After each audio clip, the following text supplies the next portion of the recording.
नमस्कार साथियों। राजकीय स्नातकोत्तर महाविद्यालय 12 से मैं डॉक्टर राकेश वर्मा, सहायक आचार्य, राजनीति विज्ञान विभाग, आप सभी का इस ऑनलाइन क्लासेस में स्वागत करता हूं। प्यारे बच्चों, बीए सेकेंड ईयर के द्वितीय प्रश्न पत्र इंडियन पॉलिटिकल सिस्टम, भारतीय राजनीतिक व्यवस्था, यह पुस्तक भारतीय संविधान पर आधारित पुस्तक है। इसमें दिए गए उपबंध या अध्याय संविधान में वर्णित किए गए अध्यायों से निर्मित हैं। इंडियन पॉलिटिकल सिस्टम में आज हम सर्वोच्च न्यायालय, सुप्रीम कोर्ट, सर्वोच्च न्यायालय के महत्व और उसकी आवश्यकता के बारे में बात करेंगे। सर्वोच्च न्यायालय भारत का अंतिम अपीलीय न्यायालय है। यहाँ पर जो सुनवाई की जाती है वह अंतिम होती है। इसकी महत्ता को संविधान निर्माताओं ने बहुत खूबी तरीके से माना। अमेरिकी जो कोर्ट है उसके समकक्ष या उससे अधिक शक्तियां इसको प्रदान की गई। यह है बहुत ही महत्वपूर्ण और वह है स्तंभ। आज इसके बारे में हम बात करते हैं। राष्ट्रपति को शपथ दिलाना। भारत के सर्वोच्च पद पर आसीन व्यक्ति, भारत का राष्ट्रपति, भारत के प्रथम नागरिक होते हैं। उनको शपथ दिलाने का कार्य सर्वोच्च न्यायालय का मुख्य न्यायाधीश करता है, जिसकी महत्ता बहुत है। भारत का प्रथम नागरिक भारत का राष्ट्रपति होता है और राष्ट्रपति का जो पद है हमारे यहाँ सर्वोच्च है। उनको शपथ दिलाने का कार्य सर्वोच्च न्यायालय का मुख्य न्यायाधीश करता है। राष्ट्रपति को राष्ट्रीय महत्व पर किसी प्रश्न की बात आती है तो अनुच्छेद 143 के तहत वह सर्वोच्च न्यायालय से परामर्श ले सकता है। यह बात अलग है कि सर्वोच्च न्यायालय के दिए गए परामर्श को राष्ट्रपति माने या नहीं माने, परंतु यदि कोई राष्ट्रीय महत्व का प्रश्न उपस्थित होता है उस समय सर्वोच्च न्यायालय ही उस पर राय राष्ट्रपति को प्रदान करता है। संविधान के संरक्षक के रूप में हमें बात जानते हैं कि भारत में लिखित और कठोर संविधान को अपनाया गया है और इसके साथ ही संविधान की सर्वोच्चता के सिद्धांत को मान्यता मिली है। संविधान की सर्वोच्चता को बनाए रखने का कार्य सर्वोच्च न्यायालय द्वारा ही किया जाता है।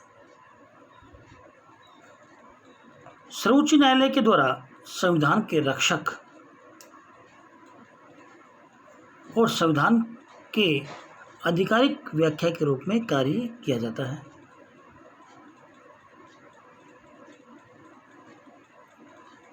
वह संसद द्वारा निर्मित ऐसी प्रत्येक विधि को अवैध घोषित कर सकता है जो संविधान के विरुद्ध हो।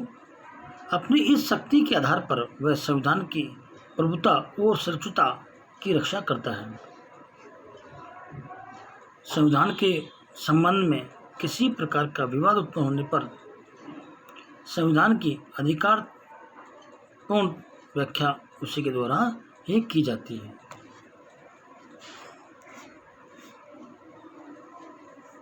संविधान में जो कठोरता और नम्रता अपनाई गई है, जहाँ लचीलापन आता है वहाँ विधायिका कानून बनाती है। यदि कानून संविधान के अनुरूप है और किसी के मूल अधिकारों का हनन नहीं हो रहा है, उस स्थिति में संविधान उस कानून को मान्यता प्रदान करता है न्यायालय। परंतु यदि किसी के मूल अधिकारों का हनन होता है या किसी प्रकार की कोई बाधा उत्पन्न होती है, उस परिस्थिति में सर्वोच्च न्यायालय उसको निरस्त कर सकता है।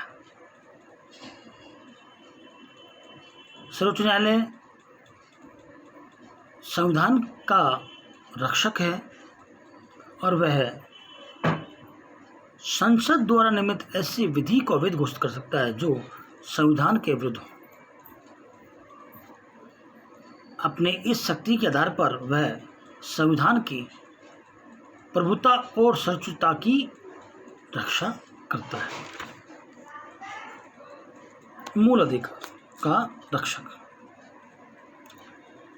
भारतीय संविधान में जो नागरिकों को मूल अधिकार प्रदान किए गए हैं, उन अधिकारों का अंतिम रक्षक और प्रारंभिक रक्षक सर्वोच्च न्यायालय है। भारतीय संविधान द्वारा नागरिकों को मूल अधिकार प्रदान किए गए हैं और इन मूल अधिकारों की रक्षा सर्वोच्च न्यायालय करता है।